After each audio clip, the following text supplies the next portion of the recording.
Yes, I hear you. Okay, cool. Yes, I'm trying to understand because this isn't the first time I heard this, that like Protestants are equal to Muslims. Can you explain that for me so I can like better Yes, that's called understand? clickbait.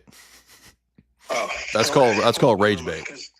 Okay, gotcha. Because I keep hearing people say that, and I was genuinely wanting to hear the argument. But if it's just clickbait, then I'll let it go, dude. Well, I mean, it's also a kernel of truth there because the anti-incarnational attitude that really undergirds Islam, the iconoclastic attitude, which is ultimately attack on the incarnation, unfortunately carries over into most of the history of the Protestant tradition. So maybe setting aside Luther or some Anglicans, the majority of the Protestant attitude has been iconoclasm. So that's why I make the joke about it being essentially Muslim. Okay. So then I guess if you got time, can we follow up on that? Sure, yeah, go ahead. Maybe. Say whatever Sure. you So want. help me understand that. Where okay, so is that extended to those who reject icons and venerating them, or like those who have a middle ground? Like, what part exactly is it that seeps over into like, Well, I mean, anti-incarnation? Like, what Protestant exactly? Well, for example, the denial of relics, the denial of holy objects, the denial of the sacraments as a great reality, all of those things are part and parcel with iconoclasm. Okay. So, you said denial of relics. I'm assuming like denying the theology of, like, for example, like what you do to the icon passes to the prototype. That kind of ties into it too. Yeah, the whole principle of iconography is intimately connected to sacraments and Christology and the doctrine of the church, right? Because we're the continuation of the incarnation. We are the living body of the God man. It only stands to reason that when holy people in the Orthodox Church die, their body is also still deified and still holy. That's why in the Old Testament, the bones of Elisha raise a man from the dead. That's why they take cloths from Paul's body in the book of Acts and it heals people and it casts out demons. So this principle of matter being sanctified and being a conduit and a means of grace is fundamental to the first 1,000 years of Christianity. And that's why when you see people disagreeing with that, like when St. Jerome writes his treatises against Helvidius and Vigilantius, etc., he's actually pointing the same principle out that you have a problem with holy objects because Christ deified matter in the incarnation. His body became deified, it became holy. And thus, Protestants, by attacking icons, also therefore attack the Eucharist. You can't consistently believe in the real presence and the deification of the elements because St. Cyril of Alexandria says that in the Eucharist we partake of Christ's deified flesh. Okay, well, then you're not partaking of that if there's no deification of matter. Okay, gotcha. I see your point. So, are you? But would you critique the one who is okay with everything you just said, but they don't necessarily, let's say, kiss an icon for religious convictional purposes? Maybe they're just not there yet, or they don't see it. Is that like an issue? But they don't deny like everything you just said. Well, I think the attitude is off maybe from the outset because it's not a question of do you in your I mean, I know this for you it's a question of conscience and whether you're convinced of it yet, but from the vantage point of the Orthodox Church, like we're bound by the teaching of the church. So the Seventh Ecumenical Council lays down the canonical principles of how we do icons and what holy objects are. That's what's going to guide our attitude towards what people are taught and what they have to accept. So in other words, if you're going to be Orthodox, you don't get to have like, well, I'm going to have the halfway position on icons. Well, that would deny the Seventh Ecumenical Council, and then thus that would deny the doctrine of the church. So any denial of dogmas or of councils ultimately ends up undermining the church itself, and that's why it doesn't work to say, oh, I'm 70% Orthodox. Oh, I believe 90% of the Nicene Creed. It's all or nothing. And they all hang or fall together, right? That's why you see, for example, at Nicaea, they argue that, well, if you deny homoousios, you lose the gospel, right? And the semi-Arians argued, well, that's not necessarily true. We're not full on Arian. We're just semi-Arian. And that's an okay midway position. No, it's not. According to Nicaea, there is no halfway on the deity of Christ, right? So in the same type of logic, you can't have half the Orthodox faith or 70% of it. That's what underlies ecumenism, right? The whole basis of Vatican II's ecumenist approach, and by extension, Protestant ecumenism, is let's find the lowest common denominator, couple doctrines or dogmas that we can all agree on, and that's the church. But the church is not mental assent to propositions that you find convincing. The church is a living community that exists from the time of the apostles onward. It's not a set of propositions that you either find convincing or not. I mean, shouldn't Protestants just become part of the Baha'i faith? I mean, isn't it basically the same thing?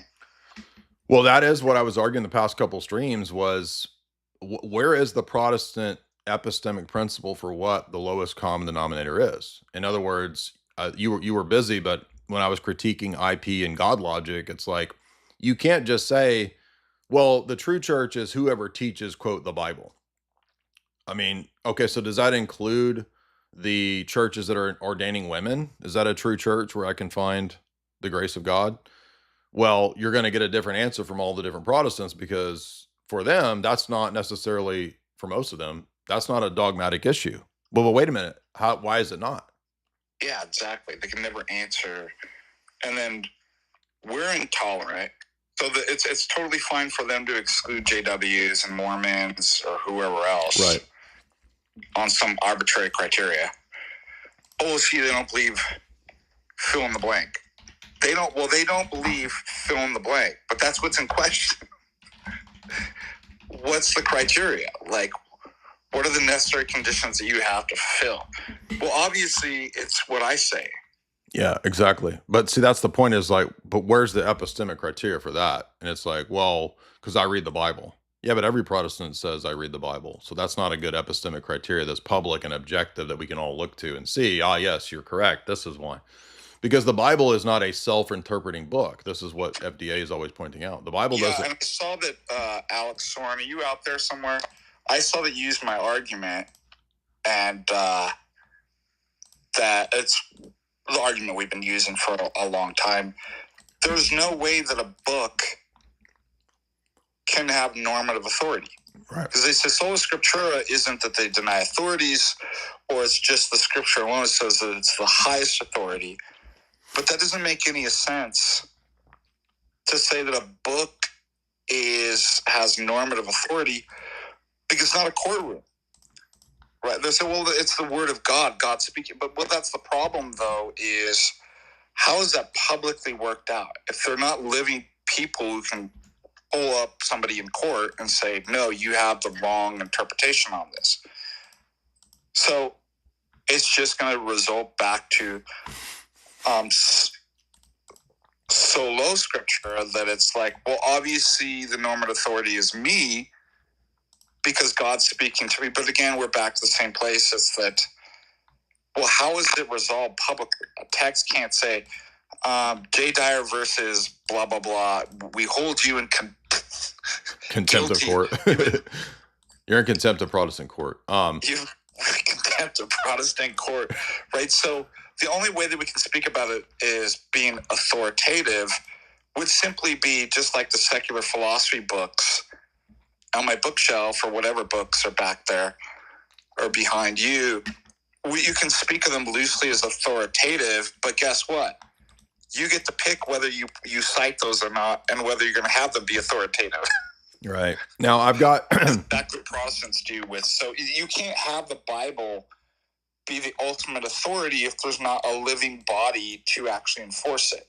And remember, as we pointed out, if you're in the Protestant, simple reformanda type of mindset, every generation has to reinvent the wheel. You can never have a settled case because, well, they might have been wrong, right? Like the previous generation, nobody was infallible. So every generation will have to reinvestigate the Trinity, reinvestigate the doctrine of the deity of Christ, the sacraments, so just think how silly this would be. Like you can never get anywhere because every generation has to work through all of the same problems all over again. Now, in regard to icons, again, because this is, I guess Gavin Ortland decided this. I'm not sure because he seems to be the leading sort of deciding voice on this. They've decided that icons is the end all be all line of argument. This is all they ever go to. Now, I want to go ahead and give you guys the shortcut. You can get Michael Garton's book, and I'm sure that since we're going to do this David Wood debate in the upcoming near future, in a few months or whatever, you get Michael Garton's book, and I think volume 2 is out or is about to come out. And that's going to give you a 300-page assessment of icons or the veneration of relics and imagery in the first 300 years. But I'm going to give you guys a shortcut to where you can actually bypass even the patristic stuff. Not that you have to, but for the sake of, quote, Protestants, because they don't care ultimately what the church fathers say, because if you find, things proving your case from the church fathers, they'll just hand wave and dismiss it until they find one single thing that they think proves their position from the church fathers, by the way. And this is the documentary that our good friend Lewis made over at Orthodox Shahada. Of course, we've talked about this for so many years because it's really, in my view, the best way to approach this, rather than trying to figure out, okay, where is the council in the year 300 that says you have to have icons? If something is already there as the sort of normative practice of the church, we don't necessarily have to have, nor should we expect, some written dogma about said thing. In fact, it might not even be mentioned until it becomes a controversy. When you begin to read the church fathers, when you study the history of the early church, many scholars you'll see this everywhere. They'll note that most of the time dogmas are a response to a controversy. So just because what council, Jay, condemns torturing people? This is a good way to approach it. Exactly. Right. So just because something's not mentioned, it doesn't mean that there's not some existing normative approach to it. It's just simply not written, right? Or may not be written, or it might be written and later discovered or translated. We just haven't discovered that yet. So all those things are possibilities. But when it comes to worship, precisely because the Bible itself is a document that's part of the worship service, we wouldn't necessarily expect that everything in the worship service would necessarily be committed to a written text like Paul's epistles. So the Protestants from the outset have a false assumption that anything that would be believed as normative has to be written in some textual, formal way in the first, second, and third century, or else it doesn't count. That's very modern. That is a modern approach. Exactly.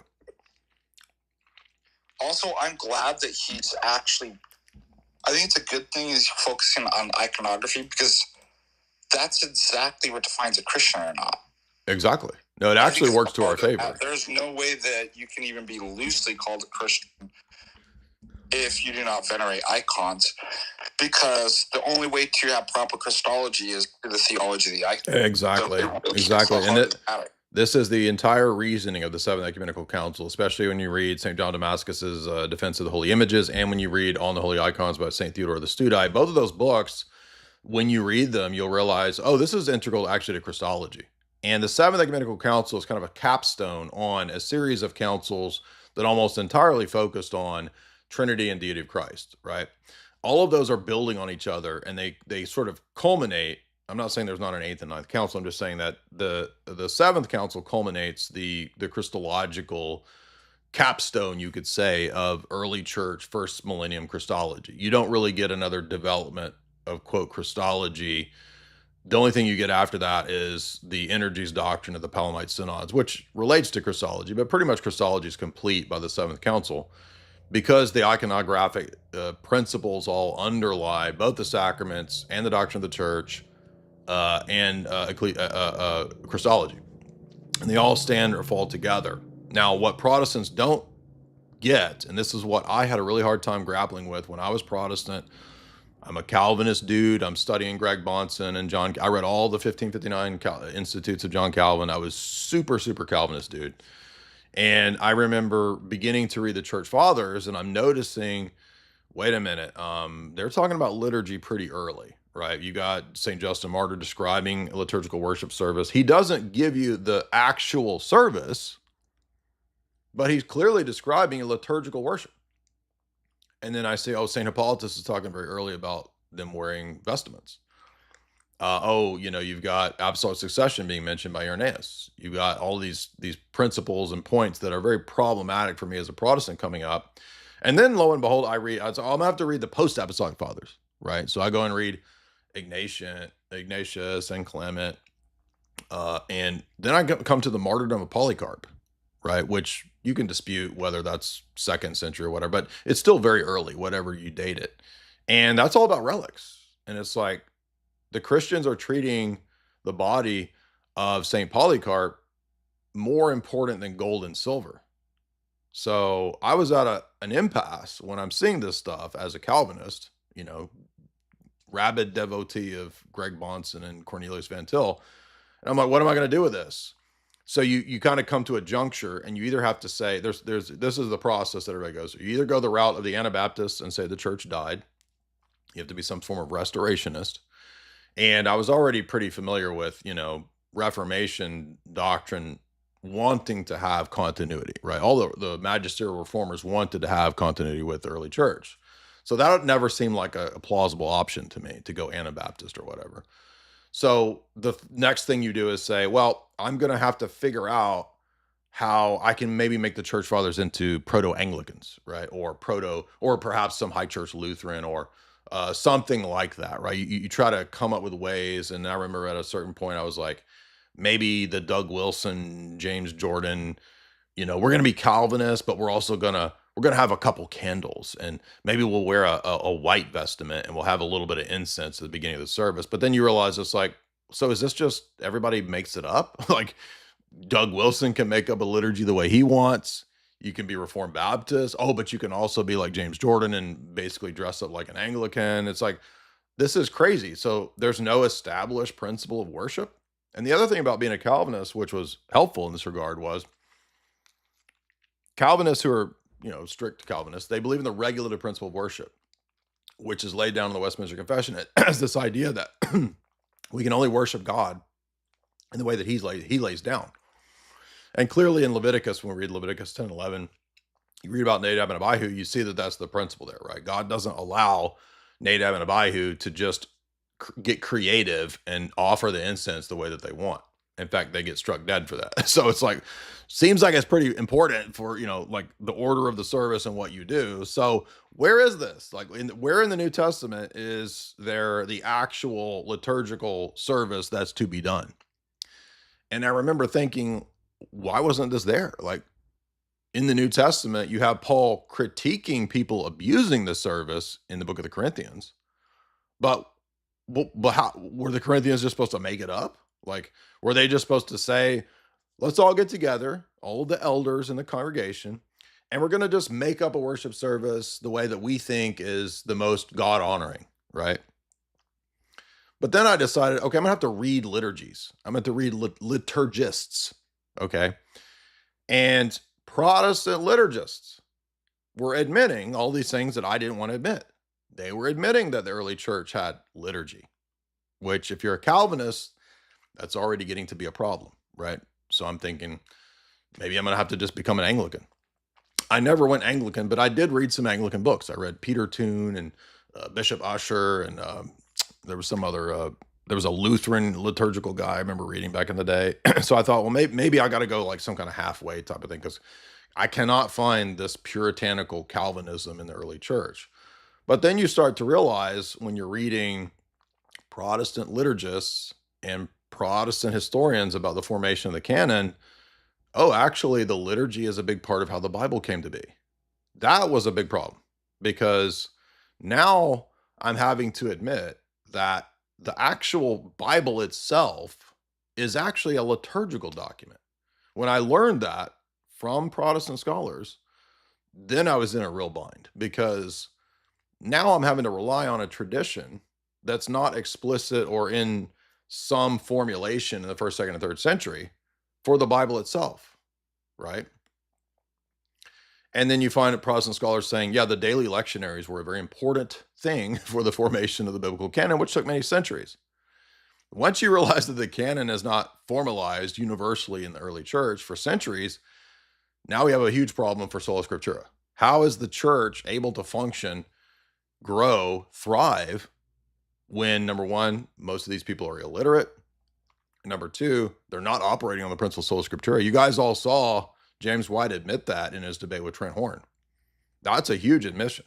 I'm not a fan of Trent Horn, but I mean, James White's admitting that for the first several centuries, sola scriptura was not the normative principle for the church. Yes, they cited the scriptures, but there was not a completed canon. So, first problem with all these people is when they demand first, second, third century written proof for iconography, they don't live up to that standard. Where's the first, second, third century written proof of the Protestant canon of scripture? It doesn't exist. I tried all these arguments. I used to be a Protestant. I used to be a Calvinist. So I know all these arguments. I know in and out all of the different angles and the different roads and the paths that people are going to try. The halfway house of Anglicanism. I'm aware of all that.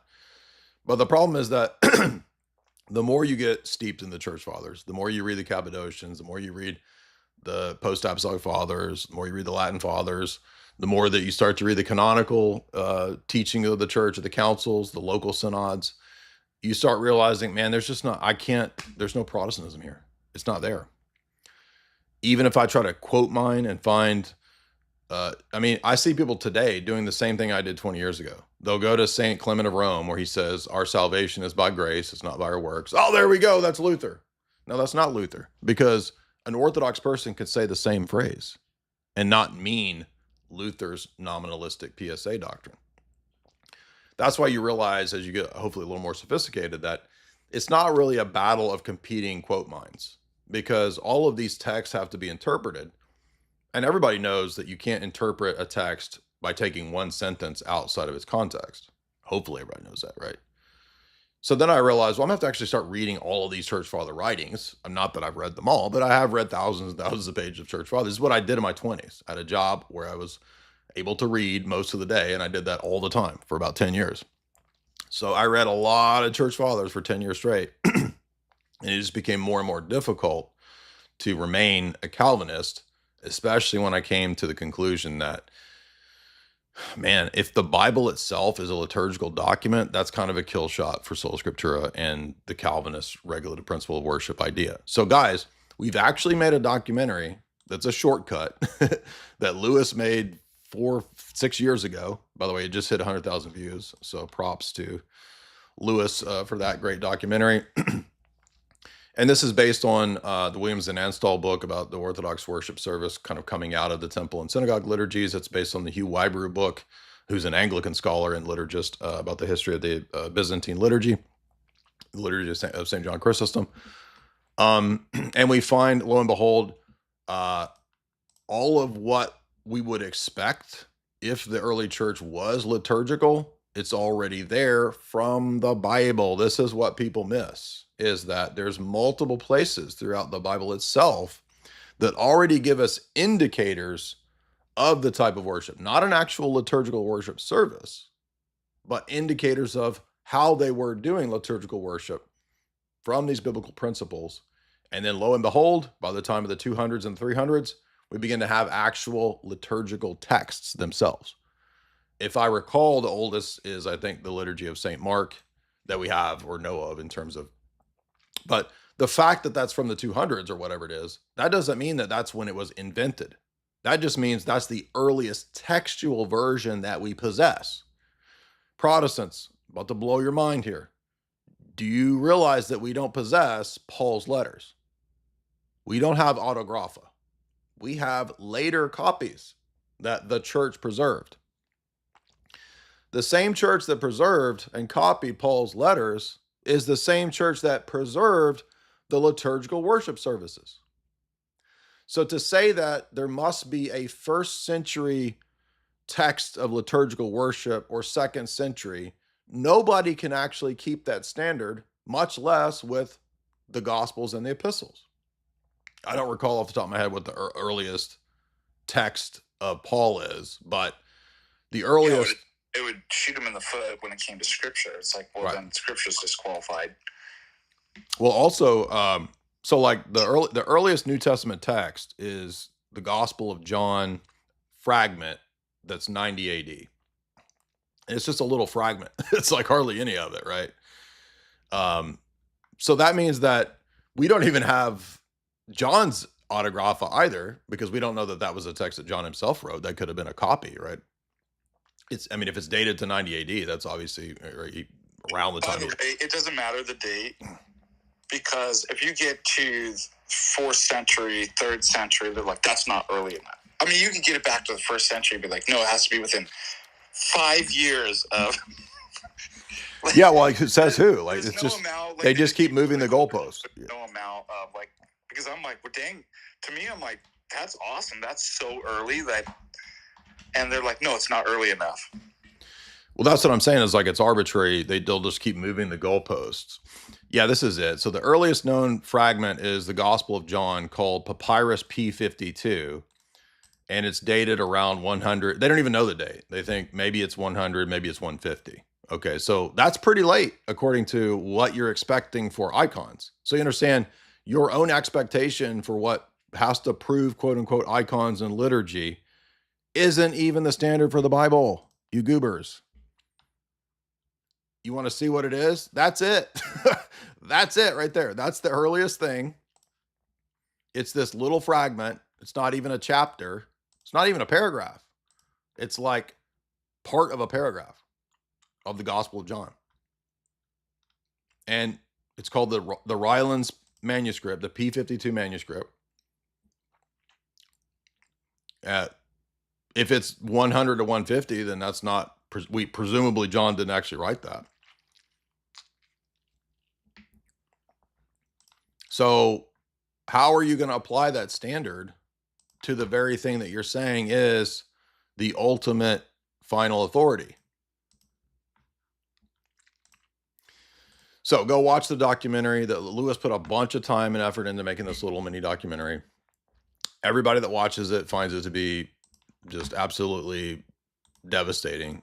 And this is the actual principle behind iconography. When you understand this, what's in this documentary, the icon stuff makes perfect sense. You don't even have to go into this wild sort of like goose hunt to try to find, snipe hunt, to try to find all of the supposed mentions of, you know, where in 243 AD was there a specific mention of the icon of Saint so-and-so? Like, you don't have to do that because they're already reverencing the relics. So the relics are the same principle as the icons. Don't you see? And it's not out of nowhere. It's out of Hebrew proto-Christianity. The Old Testament is Hebrew proto-Christianity.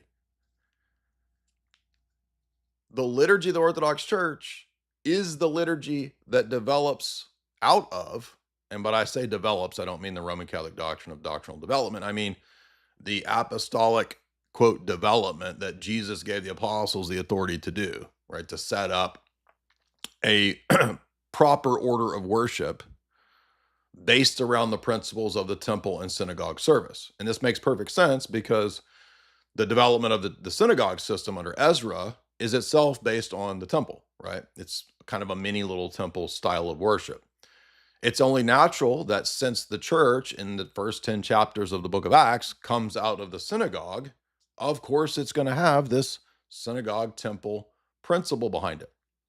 But here's the thing, this is exactly why we have Messianic Judaism Protestants and why we have classical Protestants and 1,000 different Protestants. How do we know what elements continue over? Protestantism has divided many times over many things, but one of the things that has continually divided Protestants is worship itself. How do we do it? Can we have instruments? Should we have an altar? Can we use Doritos and crackers and grape juice? I mean, all these different things that many Protestants actually do. There's no clear epistemic principle, again, in the Protestant world to figure out from the New Testament alone what things carry over into the worship of the church because there's not an explicit worship service. There's no liturgical document in the New Testament that tells us what the service is. There's only rebukes of existing abuses of some service that existed. So the New Testament itself points to the fact that there's already an existing liturgy that's not written down, which shows that our position is actually the biblical principle, that the liturgy is not the same thing as the Bible. The Bible is part of the liturgy. Thus, the apostolic tradition itself has to be the thing that determines what carries over after the apostles die that's proper for the church and what is fulfilled in terms of being Judaic or Mosaic in its administration.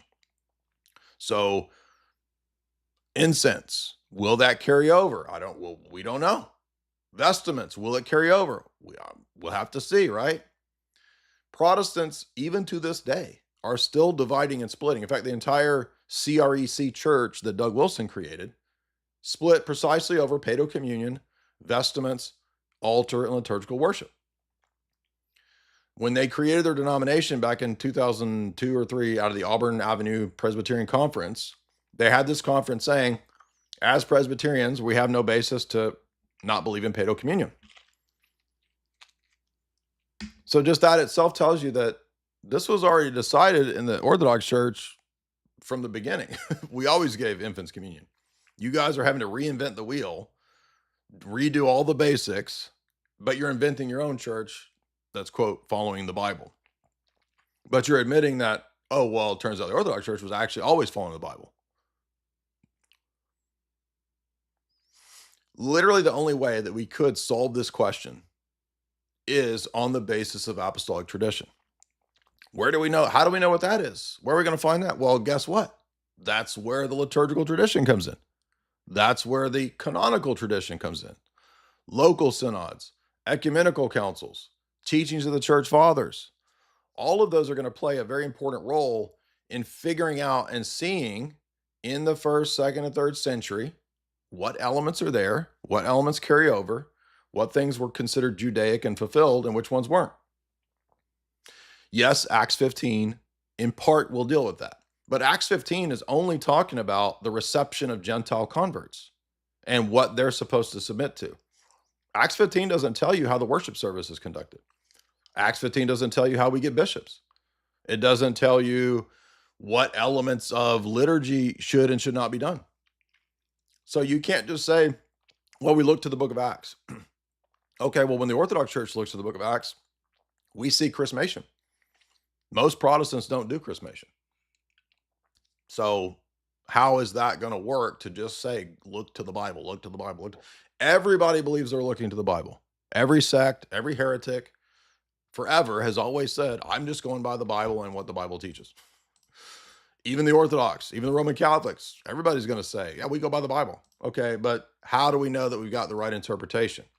How do we know what these elements are? That's why we have to go to the apostolic tradition. And what's amazing is how many times Protestant scholars, evangelical scholars, end up admitting this stuff.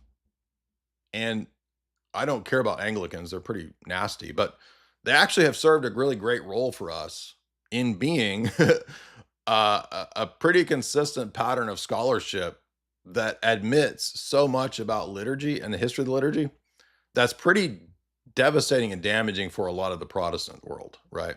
If you're an evangelical or a low church Baptist Protestant or a strict Calvinist, these Anglican liturgists are a stumbling block. They're a problem because even though we're not trying to prove Anglicanism, they serve as a pretty decent reminder to the Protestant tradition that the early church is liturgical. The early church has a calendar. They're celebrating very, very early in the 180s, I want to say, Easter, right? We have one of the earliest controversies in the church is the Quartodeciminarian controversy about when we celebrate Easter. That's a liturgical feast. That means the church has liturgy, dude. They have a church calendar. There's a huge split in the church. In fact, it was so bad, Pope St. Victor wanted to excommunicate all of the East. And then St. Irenaeus rebukes him and he backs down from doing that.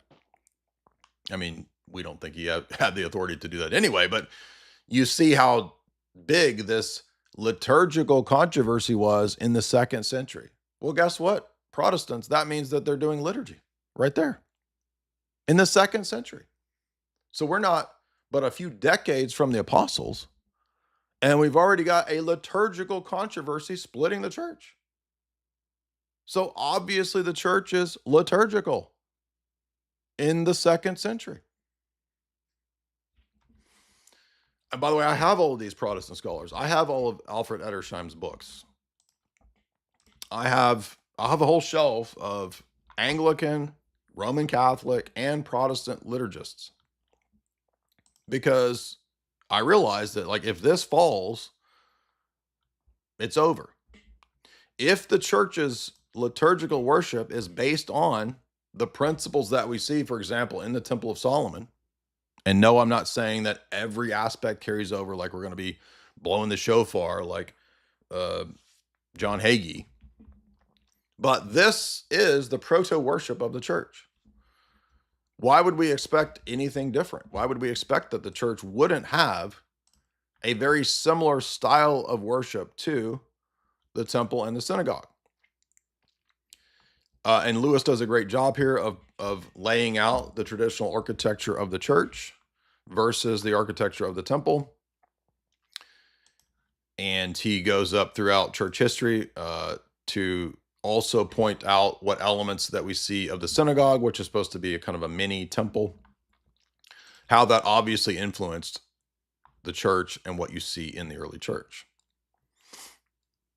As everybody should know, the Dura Europos synagogue also demonstrates this principle as well, that Judaism was not iconoclastic. This is a huge misunderstanding.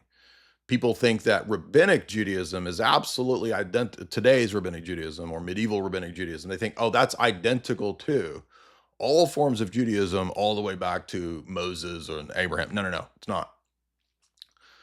Most Jewish scholars today will admit, whether it's Schaeffer or Boyarin or Sommer, they will admit that Judaism was very diverse, both in BC and in the 1st and 2nd century.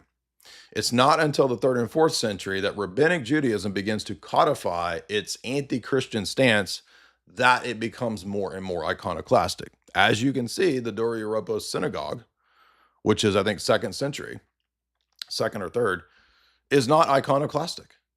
It has all sorts of iconographic imagery all over the wall. It looks just like an Orthodox church. Now you could say, well, this is just a one-off. These were the Jews that were into idolatry. Well, did the temple have imagery all over its walls? Did the Ark of the Covenant have imagery? Lo and behold, why would you not expect that the church, as the fulfillment of the temple, would have all of that principle, but then the Jesus saint elements over it? Of course it would, because it is the fulfillment of that. That is the type. This is the fulfillment. Anyway, so Lewis goes through all of this in terms of the church's structure, its layout. But it even comes down to the vestments that we see priests and bishops wearing. And these aren't made up either. They're not arbitrary. Again, we find very early in the church, in the 2nd century, in the 3rd century, we find multiple references to things like incense and vestments. And when I was a Protestant, that surprised me. I did not expect that to be there. I had the same assumption as every Protestant does, that the early church, because they were in, quote, houses, that had to be low church. But then I went to the catacombs in Rome. I mean, I already believed this because I read it, but I went and saw for myself in the catacombs in Rome. And it's not just one-off catacomb. You understand, the catacombs are massive. You can't even see all the catacombs in like a week. You'd have to spend multiple weeks to see even what's known in public of all of the catacombs in Rome where the Christians were hiding and were worshiping because they were persecuted. And lo and behold, there's imagery and altars there. Every Protestant iconoclast needs to go to Rome and visit the catacombs, because you're going to see, and all of the historians and all the guides are going to tell you, these are images from the 2nd and 3rd century. In fact, they were already doing pilgrimages very early, 2nd, 3rd, 4th century, to these sites because so many people were martyred.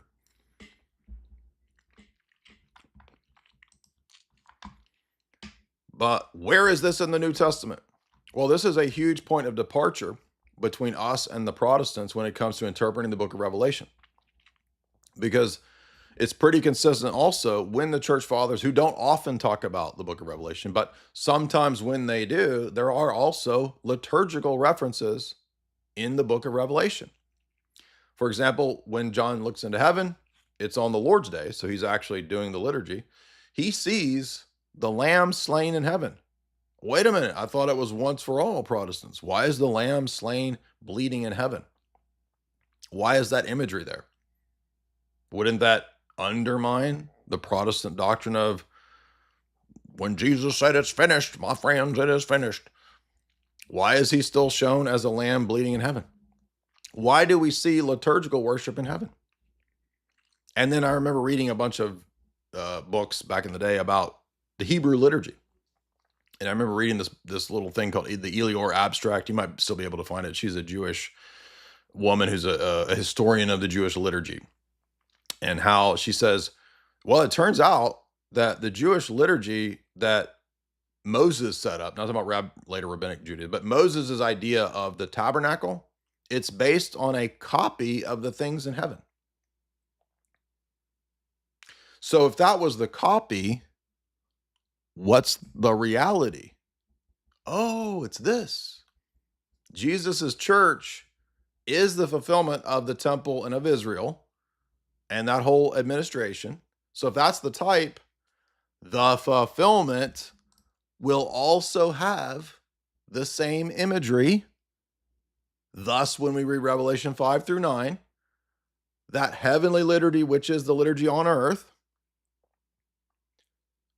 has saints, has an altar, elders, vestments, censers of incense, all of that. And then once I saw that, it was over, right? I guess that's right. Now, I'm not a huge fan of Roman Catholics, as you guys know, but there is one Roman Catholic book that I would recommend on this. Scott Hahn's book, The Lamb's Supper, because he makes a very convincing argument that even early on in the church, they were beginning to understand that John's vision of Revelation 5 through 9 is in a liturgical worship service. Uh-oh. And if the church's worship is that heavenly worship, not the type that Moses had, but the reality that Jesus brought, then it's over. It's over for the Protestant low church mindset.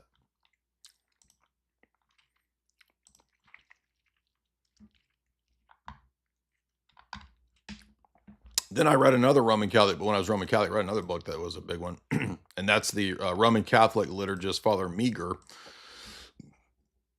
And I'm only recommending these because they make some good points that don't contradict the Orthodox view. How Christ said the first Mass. When I read that as a Roman Catholic, that really also further solidified that, oh, okay, this makes perfect sense, that a lot of what Jesus is doing in the upper room is actually fulfilling what the high priest did, right? So we think of this probably because we watched, Jesus of Nazareth and these kind of Protestant-made movies. That might have been a Roman Catholic-made movie, I don't remember, but we see all these Protestant movies and whatnot, and we think, oh, that's, Jesus was just this dude walking around in sandals, and then the poor, apostles, they were all just poor dudes and basically proto-hippies, and so they would have just been like sitting around the fire and doing like Bible study, bro. That's the mindset, right? And obviously a house church has to be proto-hippies just sitting around being peaceful or whatever. No, it's not. It's all wrong. I was wrong about that. All of that was wrong. This will reverse that. So I do recommend, I don't recommend Scott Hahn typically, but if you were to read one book from a Roman Catholic that makes this point, it would be The Lamb's Supper by Scott Hahn. You could read Father Meagher's book on how Christ said the first Mass. And you will see, again, all of these. This is all biblical stuff, dude. The only reason those books are good is that they're proving the point biblically that I'm making here. And I'm sure there's plenty more Orthodox books. I've got a bunch of Orthodox liturgical books as well. I'm not trying to distract from those, but I'm just pointing out, you're going to find out that all this stuff was way earlier than you thought. And, that's just what Gavin and all these people are going to have to come to terms with. You're going to learn that the Eucharistic liturgy comes out of the Jewish breaking of bread tradition. It comes out, the anamnesis, right? Once for all sacrifice is represented.